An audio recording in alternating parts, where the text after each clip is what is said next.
আসসালামু আলাইকুম বন্ধুগণ, কেমন আছেন আপনারা সবাই? দেশ ও দেশের বাইরের সবাইকে আমি জানাই আন্তরিক অভিনন্দন আর শুভেচ্ছা। দেখেন, আসলে আমরা যে ভিডিওগুলো করতেছি, দেখেন ফানির ভিডিও, যে বৃষ্টি, বন্যার বৃষ্টি হচ্ছে, দেখেন আমাদের এলাকায় সব কিছু মানে পানির তলে চলে যাচ্ছে। আস্তে আস্তে অনেক বাড়িঘর চলে গেছে।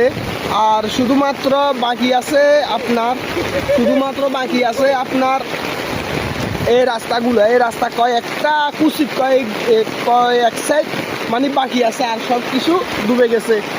আমার দেশের বাইরে বন্ধু যারা আছেন, আপনারা ভিডিওটা শেয়ার করে দেবেন, দেখবেন। আর আপনারাও বাড়িতে খোঁজ খবর নিয়ে দেখবেন আপনাদের বাড়িঘরের কী অবস্থা। আমাদের নোয়াখালীর আবার বন্যা দেখা দিছে। আসলে এটার জন্য আমরা প্রস্তুত ছিলাম না, যেহেতু আমরা গত বছরও বন্যার কবলে পড়ছি, এবারও বন্যার কবলে আমরা আছি। দেখেন বৃষ্টির পানিতে আমাদেরকে কিভাবে ডুবে যাচ্ছে, আর আমরা ডুবে যাচ্ছি। আসলে মূলত আমাদের এলাকায় যে পানিগুলো ছিল, বা পানিগুলো না, আমার যে জায়গাগুলো ছিল, যে কালভার্টগুলো ছিল, ওগুলো সব কিছু আপনার মুখে কেউ মেরে মানে বাইগর বান্ধি ভালো হয়েছে, কালভার্টগুলো ব্লক করে লাইছে। ওই কারণে আপনার পানিগুলো কোথাও নামতেছে না। দেখেন বাড়িঘরের কি হালাবস্থা, সব কিছু ডুবে যাচ্ছে। এই দেখেন পানি কোথায় আইছে, এদিকে তো একটু শুকনো আছে, ফাঁকা রাস্তা। আপনাদেরকে দেখাবো আরও একটা। আমার গত বছরের যে বন্যার কারণে যে বিপদমুখী আমরা হয়েছি, এখনও ওই বিপদ থেকে আমরা এখনও উঠতে পারতেছি না, বা উড়ি নাই এখনও।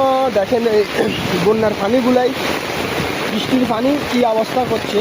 এখন আমি যাচ্ছি দোকানে, কারণ গত বছরের দ্বার আমি এখনও টানতেছি, এবছরও আমি খোঁজ দিতে পারিনি। দেখা যাক দোকানে যেয়ে দেখি কী অবস্থা দোকানে। আশা করি দোকানেও ডুবে গেছে, আপনাদেরকে দেখাবার চেষ্টা করব, চিন্তাধারা করব। দেখেন কী পরিস্থিতি চলে।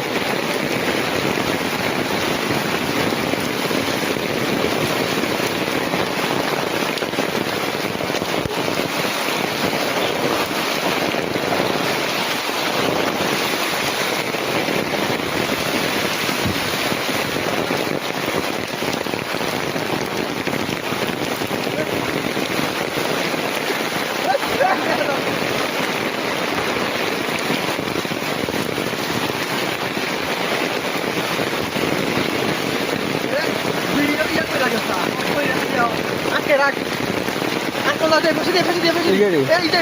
dia pasti.